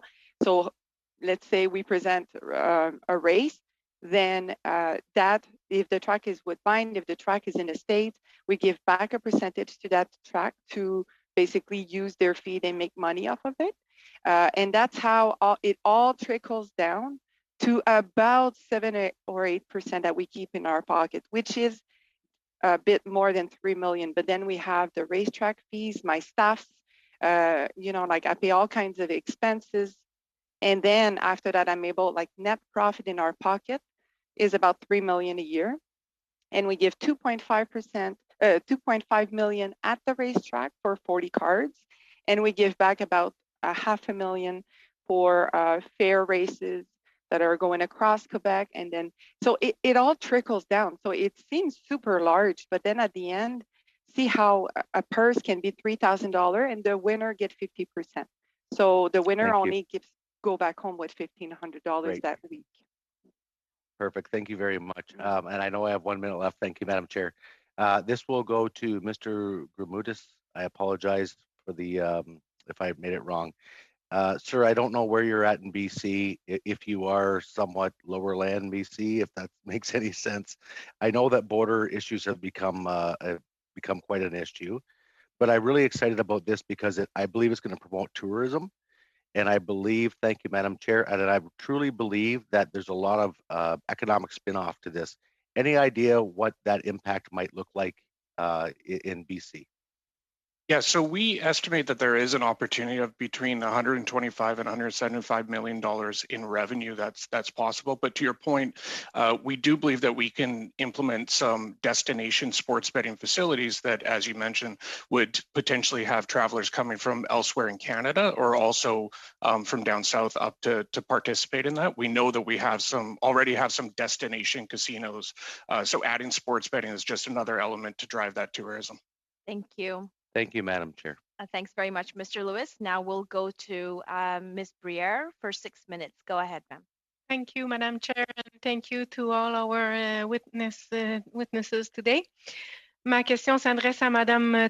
My question is for Madame Thomasin. First of all, following the International Women's Day, I would like to note that you are one of the rare women who is a leader of a racetrack in Canada.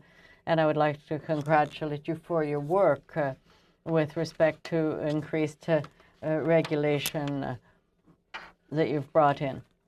In 2014, the Senate looked at C270, which is similar to C218, and it was said that there were too much of a risk that organized crime or that the bets would be set and there would be manipulation in horse racing amongst other racings. And they were also worried about the health of the race and that they would pay the price for this type of manipulation. So what can you say to this type of allegations?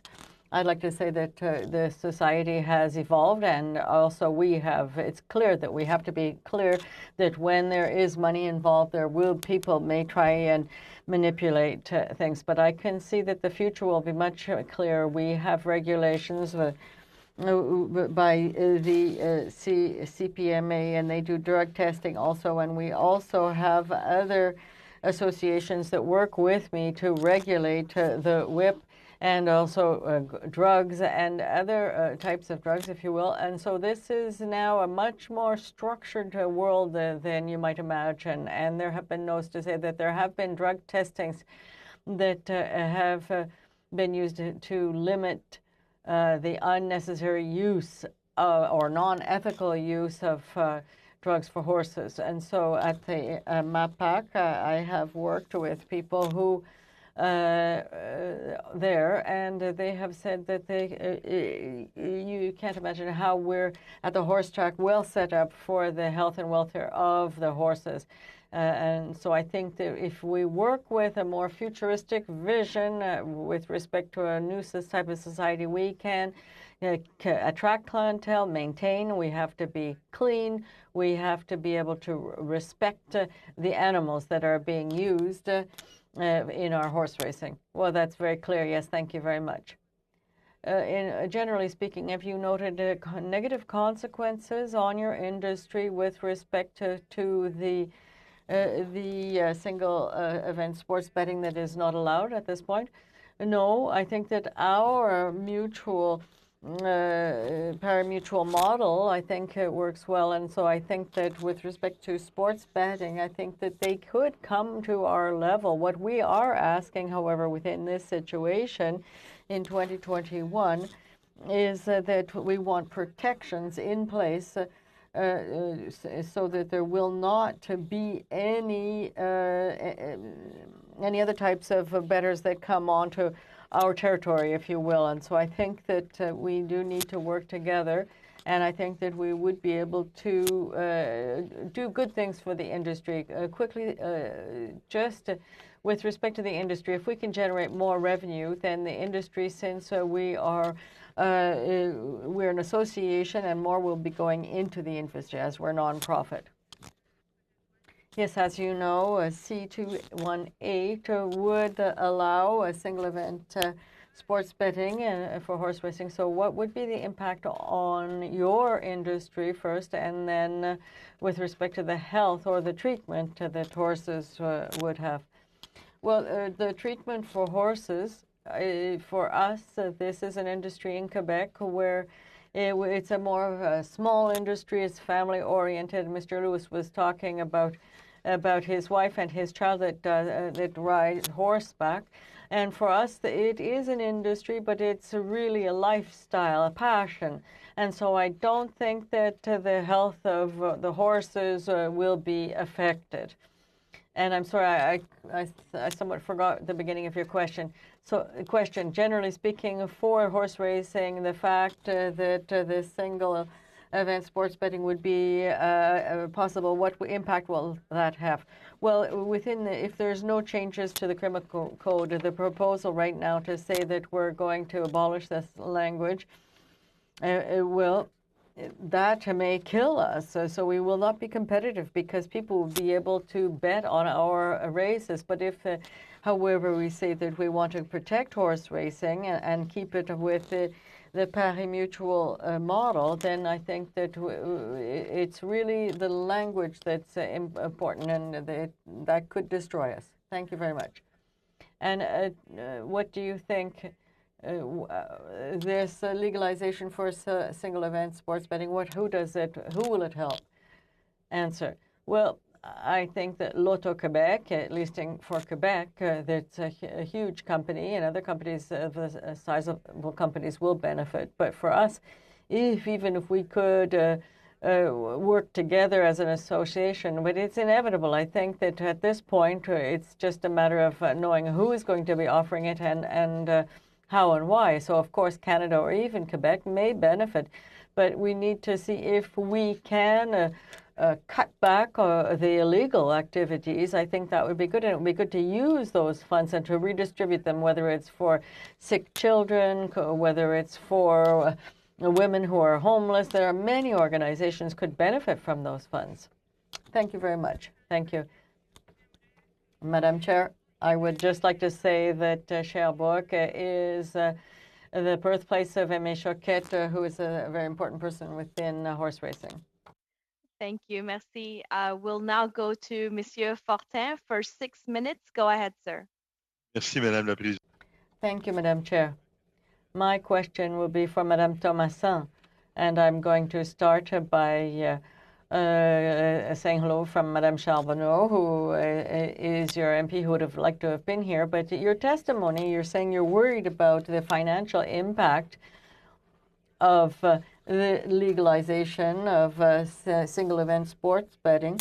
So I do understand you're not the only one who has told us this, but the situation right now, well, there is, if I've understood, I'm not an expert in the field, but what I've understood that there are sports betting on single events, but it's done through the black market, and they're the ones that benefit.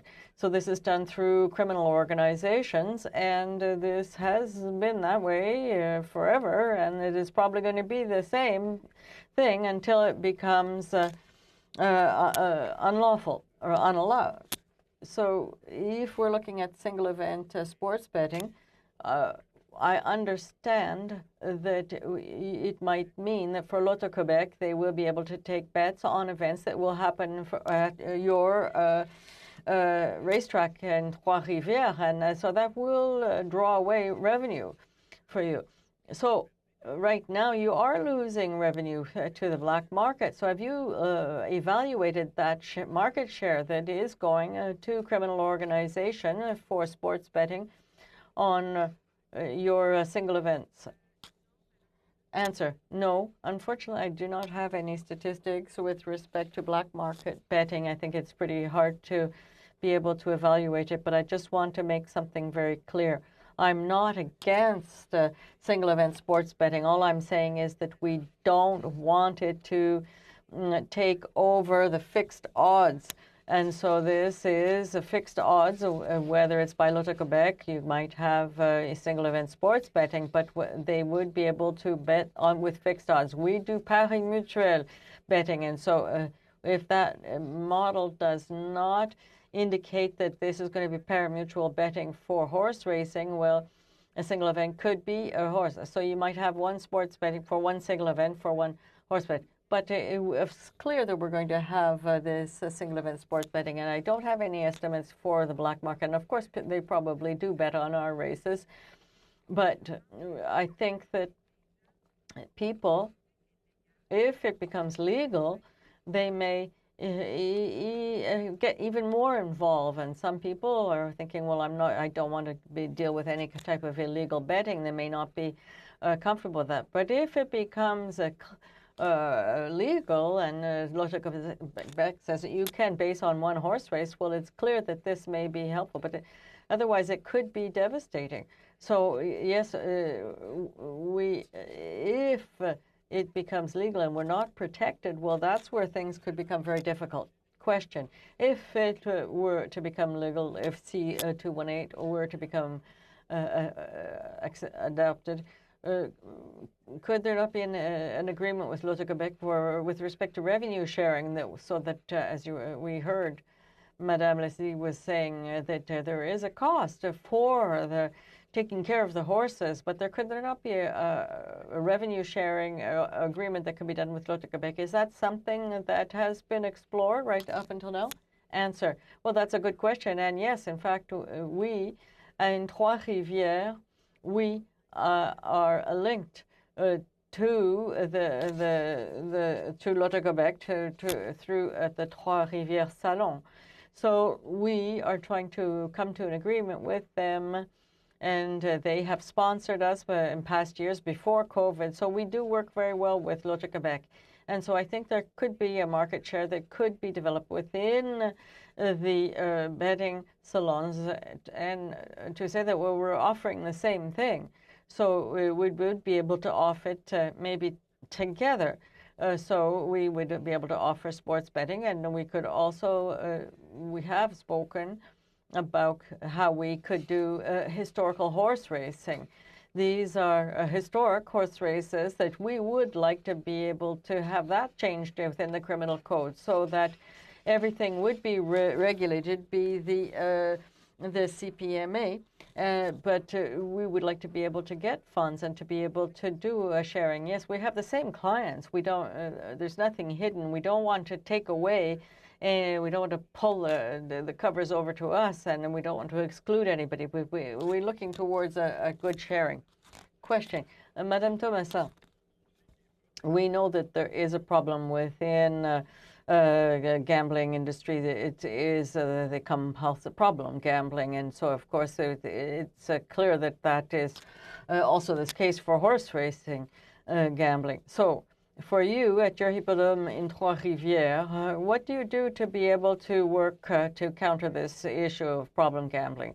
Well, for us at the hippodrome, we don't have too many tools other than that on our website, and we work with the Bryant Entertainment Group. They have a platform where they have legal online betting on horses, and so they have a management of problem gambling that is well established.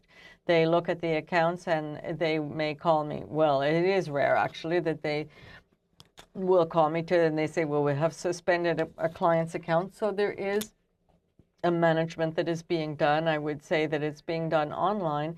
And at the hippodrome, it's not really large amounts. It's not bets that are large amounts. So we don't have a huge quantity of problem gambling. It's often just $2 that are betted. Well, thank you very much, Madame Thomasin. We'll now go to Mr. Massey for 6 minutes. Go ahead, sir. Thank you, Madam Chair. I'm going to ask some questions of the BC Lottery Corporation. One of the strengths of Mr. Waugh's bill, and also one of the strengths of the government bill, previous C-13, was it didn't force the provinces to do any particular thing. It just gives them the capability to roll out products and things that some of their consumers would potentially like, and as well too is it could also give the power to take back some products if you found there were some issues related to them. Could you speak a little bit to that, and to also maybe some examples about what you do for, gaming? Obviously, problem gaming is something that we want to keep our focus on as this rolls out. What do you do now, and that flexibility that's being proposed here, how is that an advantage for a province? Because each province is a little bit different in terms of where they're at with this, and that's one of the things that I think is really underplayed. But it's a much important value, is that we don't make anybody have to do anything, and then each province can kind of roll out how they go about the next stage. Yeah, thank you for the question. So, I mean, first and foremost, around the products and what we would offer, I think you are correct that there's different levels of maturity in the different provinces, both online and through retail and casino facilities. For BCLC, we have quite a robust offering and quite a robust ability to deliver products. So from an online standpoint, we would look to compete directly with the black market immediately. For the land-based, we see that as a major opportunity because customers are looking for this. We've heard for years and years that customers are looking for this, and they want us to deliver this on their behalf. In regards to the player health capabilities, maybe I'll pass to my colleague Jamie Weave to speak a little bit about that, because it is somewhere that we are very well developed. Hi, good afternoon, and thank you for your question. So at BCLC, we call it player health. We distinguish that from responsible gambling. But we put a lot of effort into making sure that players get the information and support at the right time to the right people, acknowledging that not all players are the same and that there's a continuum of risk from no, low to high. And so we have services and initiatives associated with where people are. So to start out with, we want everyone to have like basic gambling literacy. It's kind of like the manual when you buy a car. How does this thing operate? Know the risks. What are your odds of winning? Know that there's resources available. But it's easy to get caught up in gambling, and some people find themselves getting a little bit more involved. And that's where we get into nudges and tools online and our slots and services with the GameSense advisors to help people increase their self-awareness and stay within time and money limits that are appropriate for them. And then at the far end of the continuum, unfortunately, we have some people that it's not about information anymore. It's about taking a break. And that's where we have the voluntary self-exclusion. You can take short breaks.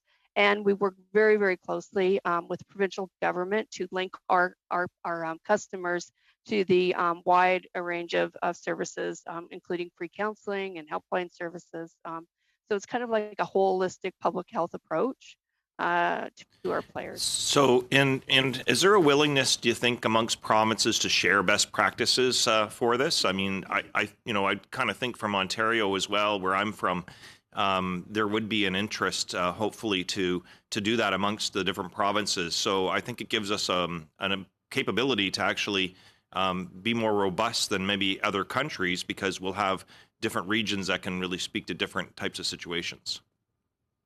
That is such an excellent question, because actually I'm actually the chair of the Canadian Responsible Gambling Association, and you have representatives of player health, responsible gambling from all the jurisdictions. And we just commissioned a study, a global review of sports betting.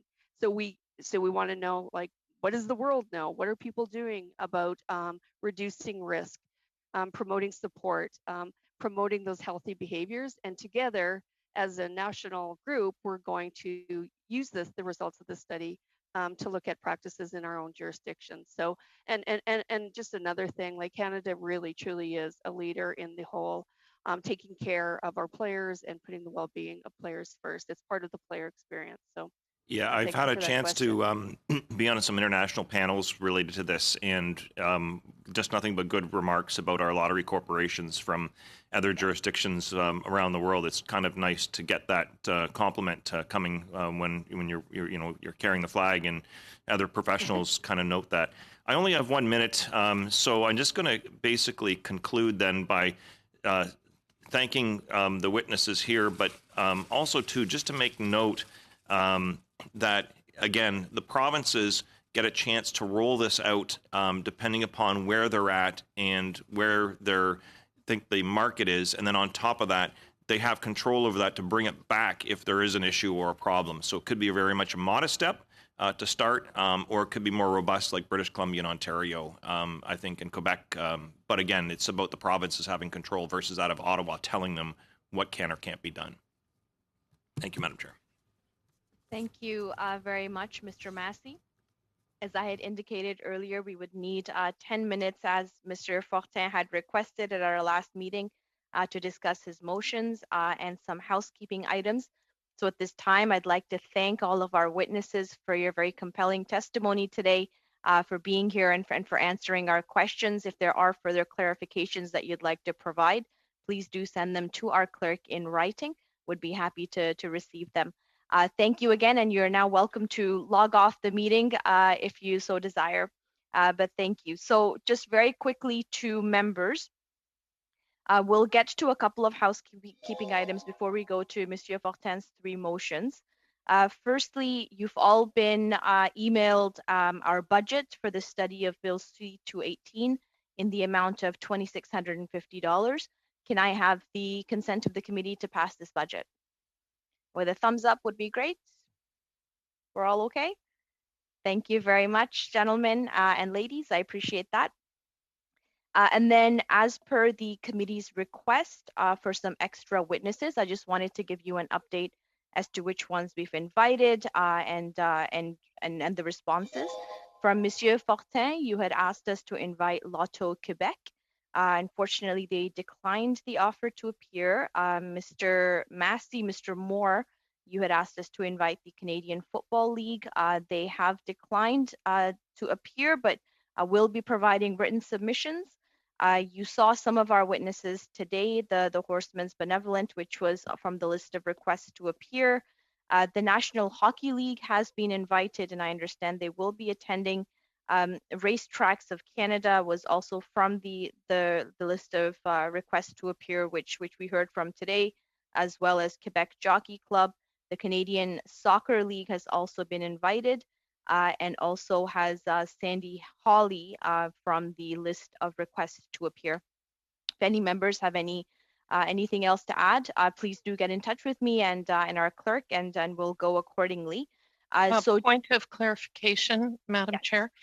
You mentioned the CFL. I think we had invited both the CFL Commissioner as well as the CFL Players Association. When I spoke with them or they contacted me, they both thought they were testifying. So when you say CFL, do you mean CFL League or do you mean the Players Association? No, I meant the Canadian Football League. But perhaps we can revisit that based on what you're advising us. We'll have a conversation with Mr. Clerk afterwards and ensure that that they're represented here at least. But they didn't advise us that they'll be providing written submissions regardless. The actual league, the CFL. And then just so members are aware, our next meeting on Thursday. We will be having Minister Lametti appear in the first hour, and then the second hour will be officials only. We'll be meeting about the Supplementary Estimate C 2020 to 2021 and the main estimates 2021 to 2022. So just keep that in mind as we go into our next meeting. And then on March 25th, which would be the next, we do have a break week in between, and then 23rd will be the last meeting on C218, and then 25th, the first hour will be dedicated to considering the draft report for the coercive conduct study, and then the second hour will go into clause by clause for Bill C218. Those are kind of my updates with the agenda. Mr. Moore, I see your hand is raised.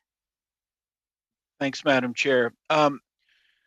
On the minister's appearance on Thursday, I think there was an expectation amongst committee members, certainly it was my expectation, where the minister's appearing on 2 items, that he would be here for the full hour. As you know, that first hour whips around pretty quick. If the officials are here, I think we don't get many opportunities to have the minister at committee, so I would ask maybe through you to the minister's parliamentary secretary, Mr. Virani, if we could see about having the minister here for the full 2 hours.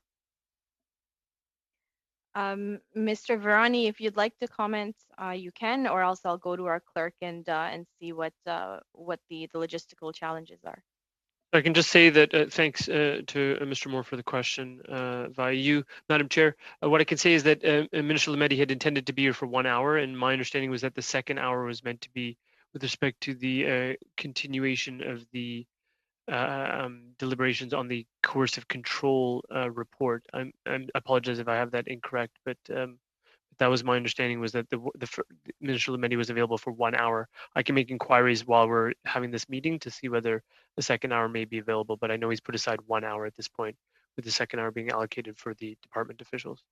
Thank you very much, and we'll follow up on that. Now, Mr. Clerk, if you had anything to add, you're welcome to do so now on this. Sorry, Madam Chair, I cannot say that I heard the last few seconds of what you said, but I know I have no further update to add. Thank you. Okay. Thank you for that. So, Mr. Moore, we'll definitely look into it, and we'll keep you posted before Thursday as to what is happening. So now we go into Monsieur Fortin's 3 motions with respect to language and interpretation and committees and documents. Monsieur Fortin, we've I think all had the opportunity to look at these motions. So perhaps if you'd like to speak to them briefly, and then we can go to Mr. Clerk to kind of provide us with the logistical issues or challenges or breakdown of what each motion would entail. So go ahead, Monsieur Fortin.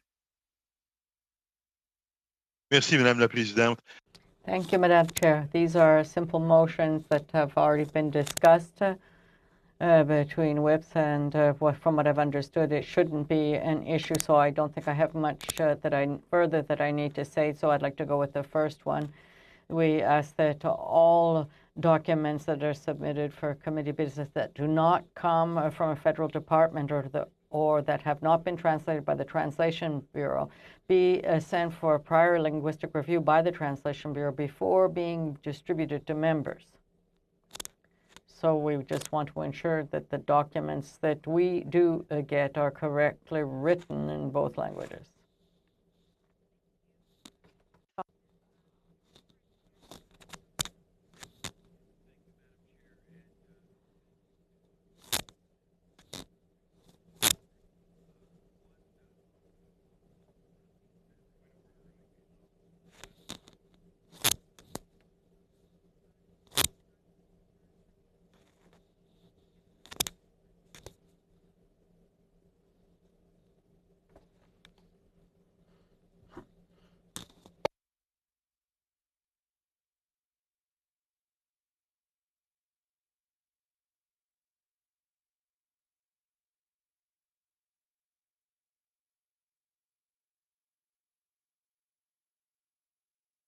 Are you able to hear us, Mr. Massey?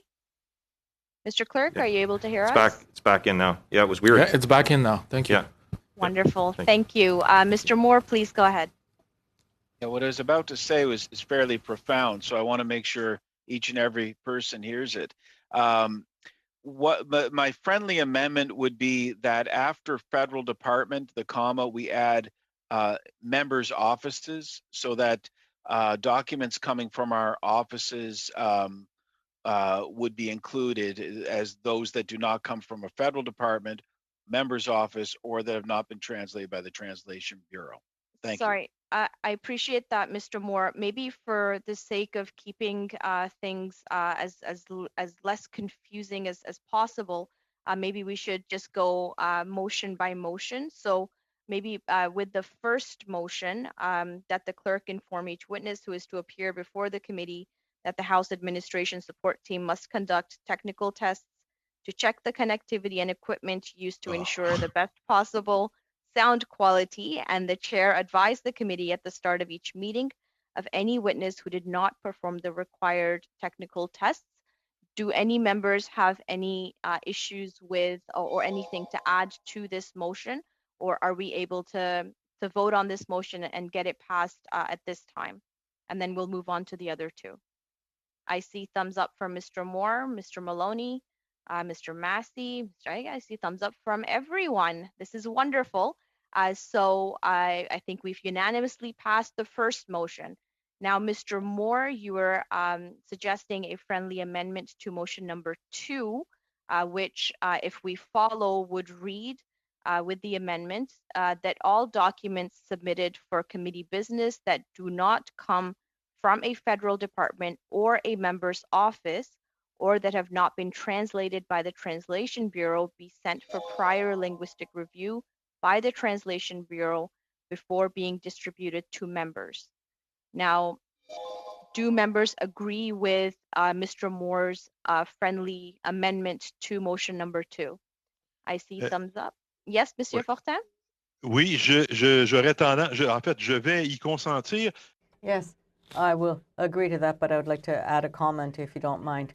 It's that I have, not long ago, received a motion from a member that was badly translated, and the French translation didn't say at all what the English said. The clerk noted, and he improved the translation. He created a working document, but I just wanted to mention, yes, this is important because it's our understanding of the debate that will be skewed. So as I do agree with Mr. Moore. Thank you. So you agree to the amendments. I saw that everybody agreed to the amendment. And then I will ask, does everybody agree to the motion as amended? I see thumbs up from everyone. Perfect. Thank you. Unanimously passed motion number 2. Now we move on to motion number 3 with Monsieur Fortin. The motion reads. La troisième. The third motion, I won't present it yet. I've had discussions with the whip's office, and I think that we might come up with something new that would be more, that would create more of a consensus. So thank you, Madam Chair. Withdraw the motion, Mr. Fortin? Non, je veux pas la retirer pour. No, I don't want to withdraw it. I just simply don't want to present it right now. Merci, Fair. Madame la Présidente. Thank you, Monsieur Fortin. And so that kind of concludes Monsieur Fortin's time that he had requested, and I really appreciate all of your patience. I just want to clarify one thing. Madam Finley, you had raised the CFL. It was in fact the commissioner that we had invited, not the actual league. So thank you for clarifying that. If I might, Madam Chair, there's two separate organizations. One is the CFL, which is the league. I understand the commissioner will give a written brief. The other is the CFLPA. That's the Players Association. And I did want them to be invited to testify, and my understanding is they wish to. So, we're hearing from great witnesses here, but we discussed before that it seemed to be overly skewed to horse racing, and we weren't hearing from the sports league. So I would very much like to see us hear from the CFLPA. Thank you for that. Mr. Clerk, if it's possible, can we perhaps add that to our list and send out the invitation to them as soon as possible? If members agree with that? I see nodding. Yeah. Thank you. Thank you very much. That concludes all of the housekeeping items that I had on my list today. Is there anything else that members would like to raise at this time? Nope. All right. In that case, then, thank you, members, for a wonderful meeting. Meeting adjourned. Merci, Madame la Présidente. Thank you, Madam Chair.